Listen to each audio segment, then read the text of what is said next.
ABP news, सर्वसामान्य जनतेचं खुलं व्यासपीठ। खारघर सेक्टर 10 मधील विद्यार्थ्यांचे रोजचे जीवन धोकादायक बनले आहे। शाळा आणि घरादरम्यानचा रस्ता चिखल आणि घाण पाण्याने भरलेला असल्याने मुलांना दररोज आरोग्याचा धोका पत्करून शाळेत जावे लागत आहे। या समस्येमुळे विद्यार्थ्यांचे पालक आणि स्थानिक नागरिक त्रस्त झाले आहेत। घाण पाणी आणि दुर्गंधी गेल्या अनेक दिवसांपासून खारघर सेक्टर 10 मधील रस्ते चिखल आणि साचलेल्या पाण्याने भरलेले आहेत। या पाण्यातून जाताना विद्यार्थ्यांच्या पायाला खाज येते, दुर्गंधीचा सामना करावा लागतो आणि संसर्गजन्य आजार होण्याची भीती वाढली आहे। शाळेत जायचे आहे या निर्धाराने विद्यार्थी या परिस्थितीतून मार्ग काढत आहेत, पण त्यांच्या आरोग्याची सुरक्षितता धोक्यात आली आहे। पालकाची मागणी, प्रशासनाचे दुर्लक्ष या समस्येची दखल घेत स्थानिक नागरिकांनी आणि विद्यार्थ्यांनी पनवेल महानगरपालिकेला रस्ता स्वच्छ करण्याची विनंती केली आहे। नागरिकांना अशी आशा आहे की प्रशासनाकडून लवकरच उपाययोजना केली जाईल आणि विद्यार्थ्यांना सुरक्षित रस्ता मिळेल, मात्र पालिकेकडून अद्याप कोणतीही ठोस कार्यवाही झालेली नाही। ABP न्यूज प्रतिनिधी विष्णू बुरे। नमस्कार, मी विष्णू बुरे, दैनिक समर्थ गावकरीमध्ये आपलं स्वागत आहे। आपण आता नवी मुंबई खारघर सेक्टर 10 येथे तर आपल्या पाठीमागे बघू शकता, इथं आता पावसाचे दिवस चालू आहेत, त्यामुळं इथं मोठ्या प्रमाणात घाण पसरलेली आहे। ही घाण कशामुळे पसरली ते आपण दाखवूया तुम्हाला, कारण इथं जे गटर आहेत ते पूर्ण चोकअप झालेले गटर आहेत। इथं हे बघू शकता पूर्ण लेयर जमलेली आहे, शेवाळ जमलेला आहे, इथं अळ्या पडलेल्या आहेत। या अळ्यामुळं डासांची उत्पत्ती होण्याचा, प्रादुर्भाव होण्याचा दाट शक्यता आहे। आणि हे गटर बघू शकता तुम्ही, हे गटर साफ न झाल्यामुळे इथं या घाण पाण्याचा प्रादुर्भाव मोठ्या प्रमाणात होत आहे आणि इथं रहिवासी मोठ्या प्रमाणात इथं वास्तव्यास आहेत। त्या रहिवाशांना इथं अनेक आजार होण्याची शक्यता आहे, कारण हे जे गटर आहेत ते गटर साफ झालेले नाहीत, त्यामुळे इथं मोठ्या प्रमाणात घाण पसरलेली आहे आणि एकदम उग्रट वास येण्यास सुरुवात झालेली आहे। तर आपण जिथं तो जनरेटर लावलेला आहे, कारण हा चंबर हालतो, हे बघू शकता, इथे मोठी दुर्घटना होण्याची शक्यता आहे। कोणाचा हात तुटू शकतो, पाय तुटू शकतो आणि छोटे मुलं आहेत त्याच्यामुळं, कारण इथं उडी मारताना हा चंबर ओपन आहे। आणि इथं मी कॅमेरामॅनला विनंती करतो, हे चंबर दाखवा त्यांना।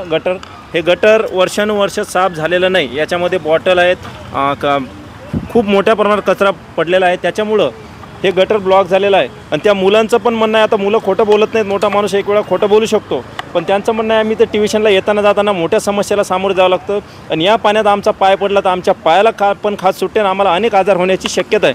त्यांनी महानगरपालिकेकडे विनंती केली की इथं येऊन थोडं कचरा साफ करावा, जेणेकरून आम्हाला येता जाताना रस्ता सुरक्षित मिळेल आणि स्वच्छ मिळेल। कर्मचारी असतील, वार्ड ऑफिसर असेल किंवा अजून स्वच्छता विभाग असेल, ते कशा पद्धतीनं साफसफाई करतात बघू शकता। इथं मोठ्या प्रमाणात चिखल झालेला आहे, हे बघू शकता, अर्धा ते 1.5 फुटाचा चिखल आहे, त्यामुळे हे गटर इथं चोकअप झालेले आहेत। अजून तुम्हाला दाखवतो, इथं पाणी उपसा करण्यासाठी एक पंप ठेवलेला आहे आणि हे पण गटर बघू शकता, कारण पाणी उपसा करण्यासाठी पंप 1 नाही 10 जरी ठेवले त्याचा काही उपयोग नाही, कारण हे जोपर्यंत क्लीन होत नाही, साफ होत नाही, तोपर्यंत पाण्याचा निचरा होण्यासाठी जागा राहणार नाही। तर चला तुम्हाला दाखवतो, ते पाण्यासाठी जे पंप ठेवलेले आहेत ते कशा पद्धतीने आहेत आणि हे बघू शकता पूर्ण गटर भरलेलं आहे, ते बघू शकता। कारण पंप, मी आत्ताही बोललो, 10 का 15 पंप ठेवले तरी हे पाणी जाणार नाही, कारण या पाण्याचा निचरा होण्यासाठी इथं जागा राहिलेली नाही।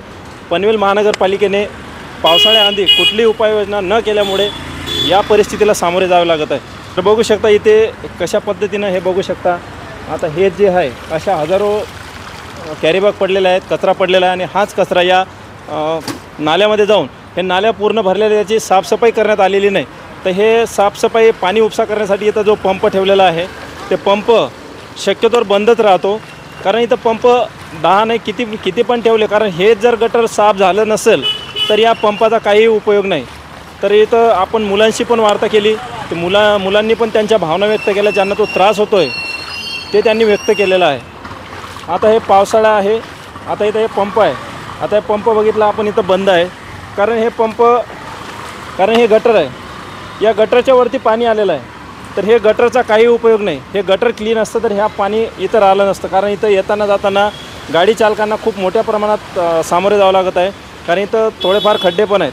कारण हा इथं गटर आहे, या गटरचं पाणी परत याच्यामध्ये टाकतं आहे, परत तिथनं पाणी परत रस्त्यावर येतं आहे, म्हणजे या पंपाचा एकंदरीत बघितलं तर काहीच उपयोग नाही। हे पाणी स्मशानभूमीपर्यंत गेलेलं आहे, कारण इथं आता पाऊस नाही, पाऊस उघडलेला, रात्रीपासून पाऊस नाही, तरीसुद्धा इथे 1 ते 1.5 फुटापर्यंत पाणी आहे, कारण या गटरच्या वरती पाणी असल्यामुळं या पंपाचा काही इथं उपयोग नाही, फक्त इथं देखाव्यासाठी ठेवलेला आहे। तर काही लोकांचं म्हणणं आहे इथं हा पंप चालू असतो आणि काही लोकांचं म्हणणं आहे फक्त इथं देखाव्यासाठी ठेवलेलं आहे. तर हे बघू शकता 1 ते 1.5 फुटाचं पाणी आहे आणि सर्व लोकांनी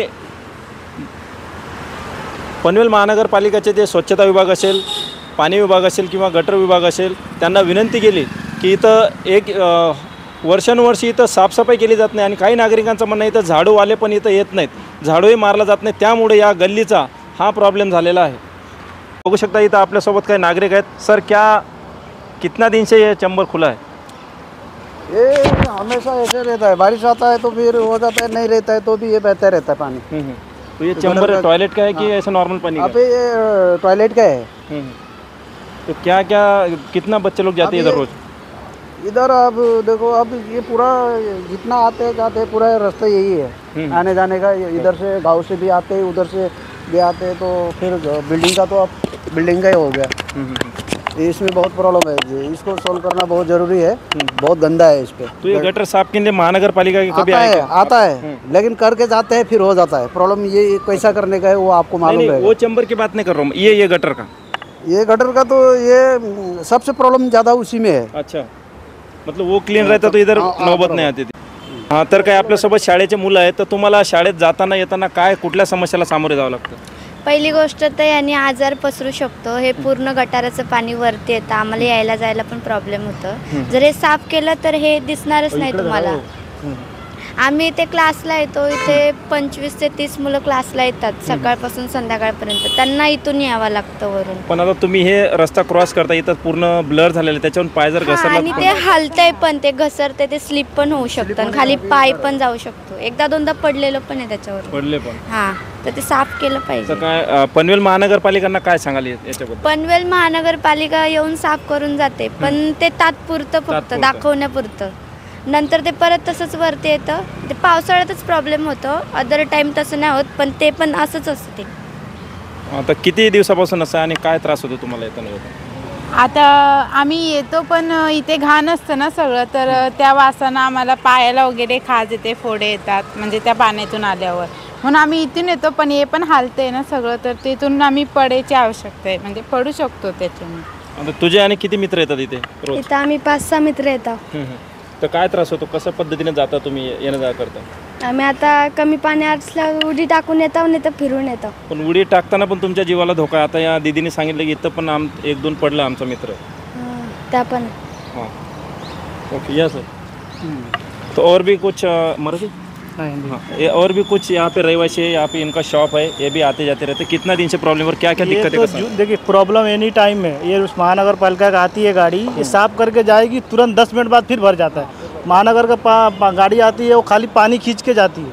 वो अंदर इतना कचरा है. बाकी ये जो गटर है, जो साइड का जो गटर है, कभी साफ ही नहीं हुआ. 8 साल से तो मैं इधर ही हूँ. और ये जो सामने जो कचरा पड़ा है, वो जो सामने ये कचरा महानगर का आदमी आए थे सफाई करने के लिए जून महीने में, वो ये कचरा अंदर से, गांव के अंदर से कचरा इधर डाल के गए. वो बोले गाड़ी आएगी उठाने के लिए कचरा, लेकिन गाड़ी आई नहीं. जून से गाड़ी नहीं आई. इतना बारिश में इतना तकलीफ हो रहा है ना. महानगर पालिका को फ़ोन करते हैं, गाड़ी आती है, लेकिन वो 10 मिनट बाद फिर वापस ऐसे ही हो जाता है.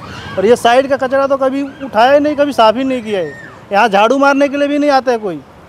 महानगर का पालिका का जो भी आदमी है ना, झाड़ू काम करने वाले, कोई नहीं आता इधर झाड़ू मारने के लिए. यहाँ तक कि कचरे की गाड़ी, बिल्डिंग में कचरे की गाड़ी नहीं आती कचरा उठाने के लिए. यहाँ से वॉचमैन को गाड़ी, कचरे का गाड़ी लेके वहाँ जाना पड़ता है. वो शमशान भूमि, यहाँ से देखिए शमशान भूमि तक इतना पानी लगा है, वहाँ पंप का बोर लगा हुआ है पानी खींचने के लिए.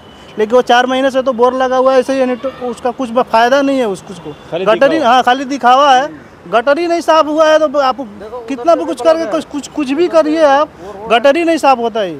ये एनी टाइम का प्रॉब्लम है. ऐसा एक नहीं है कि खाली बारिश का ही प्रॉब्लम, एनी टाइम का प्रॉब्लम है. और इतना कचरा है इधर, कोई भी इधर आदमी आता है तो यही बोल के जाता है, यार कैसा महानगर पालिका काम करती है. हाँ, सोसाइटी इसका सब कुछ मेंटेनेंस वगैरह सब कुछ देती है ना, तो महानगर पालिका को एक बार आके देखना चाहिए कि भाई इधर कचरा. कंप्लेन भी डाला हुआ है. अभी गणपति में हमारे कटित भाई हैं, इनको महानगर पालिका को कंप्लेन लिख करके डाले थे बाकायदा, लेकिन कोई साफ करने के लिए नहीं आया. महाराष्ट्राचे सर्वमान्य दैनिक समर्थ गावकरी अहमदनगर, पुणे, नाशिक, जळगाव, धुळे, नंदुरबार, सोलापूर, कोल्हापूर, सांगली, सातारा, मुंबई, ठाणे, पालघर, रत्नागिरी, रायगड, सिंधुदुर्ग, नांदेड, उस्मानाबाद, बीड, औरंगाबाद, नागपूर, गडचिरोली, भंडारा, गोंदिया, अकोला, यवतमाळ, बुलढाणा येथून एकाच वेळी प्रसिद्ध होणारे एकमेव दैनिक, सर्वसामान्य जनतेचे खुले व्यासपीठ। संपादक आहेत विश्वासराव आरोटे। मोबाईल नंबर आहे 9423 38 85 08। दुसरा मोबाईल नंबर 9423 46 72 72। तिसरा मोबाईल नंबर 75 88 15 0001। वेबसाईट आहे sgavkari.com। मेल आयडी आहे akl gavkari@gmail.com।